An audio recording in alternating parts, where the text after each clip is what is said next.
Hello everyone, it's Tamara with From the Treetop, and today I'm going to go ahead and let you see what I did to achieve the edit on this image.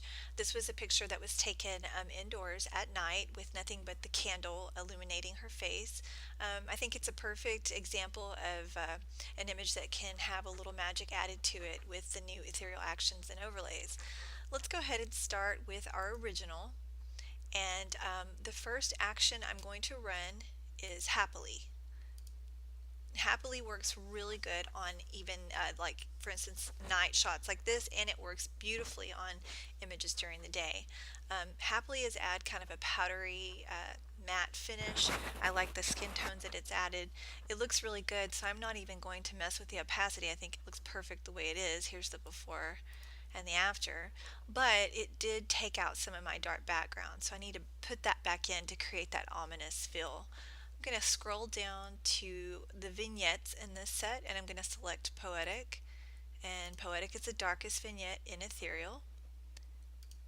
And as you can see, it brought back some of the dimension, and it brought back some of the emotion in the image.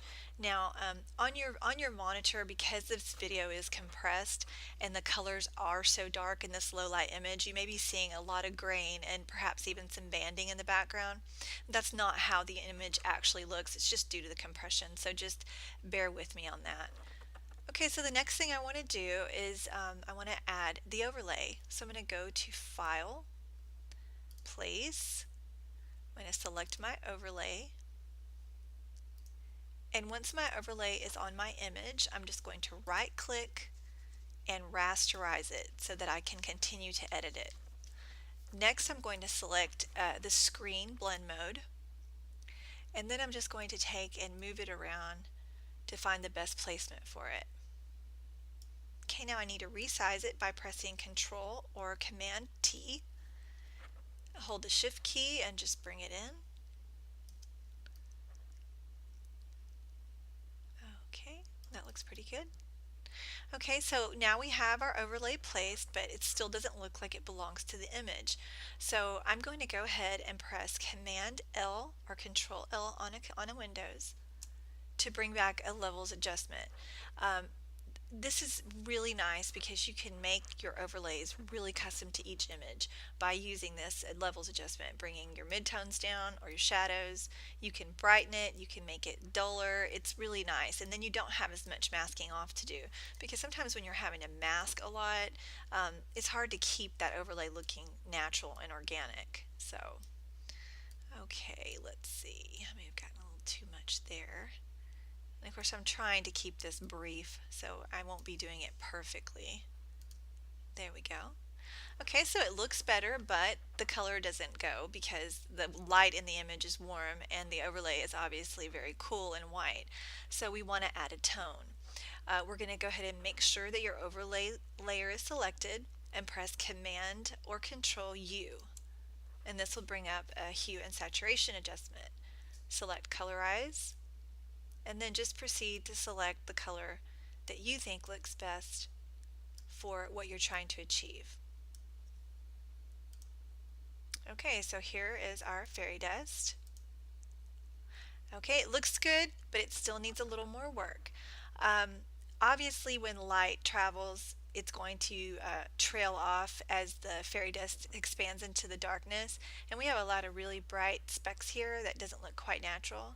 So rather than taking an eraser and erasing those off, and then if I make a mistake I wouldn't be able to put them back, and then I would have to go through all these steps again, I'm just going to go ahead and put a layer mask on my overlay layer. You can do that just by selecting this thumbnail or going up to Layer and adding a layer mask. So with a soft black brush, probably about 50% because you want it to be a subtle masking off, I'm just going to start masking off some of those really bright specks. And you kind of want to do it, you want to do it kind of in an erratic fashion because light doesn't travel in a straight line, as you know, and so you can sit here and mess with it. I don't want to take too long. I'm such a perfectionist, it would be all day. I want to keep for time's sake, not to bore you to death, I'm just going to show you more or less how it works. Okay, so it already looks better now. Okay, so it still, to me, needs something more. So the next action I'm going to play is incandescent, and that's a glow and contrast action. And what it's going to do is it's just going to brighten up that dust, and it's going to help me blend the image and the overlay together. Okay, and that action is pretty strong, so we're going to go ahead and pull the opacity back. There we go.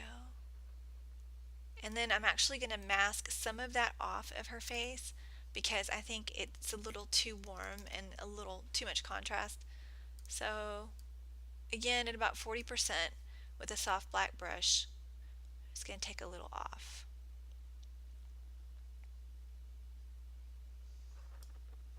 Okay, so I'm almost done. Now, if you get finished and you still feel like, in this case, I'm still feeling like the fairy dust could use a little more glow. So what you can do in that case is go ahead and select your overlay layer and change the blend mode to linear dodge because it's brighter. And I don't know if you saw how that brightened it. It's kind of hard to see on the video screen, but there was screen and here is linear dodge. And so it just brightened it up a little bit more. So that's basically how you do it. I just wanted to demonstrate that these actions will make it achievable for you if you want to try to work a little bit of creativity and magic into your images. And plus, it's just a lot of fun. Here's our original image, and here's our ethereal edit.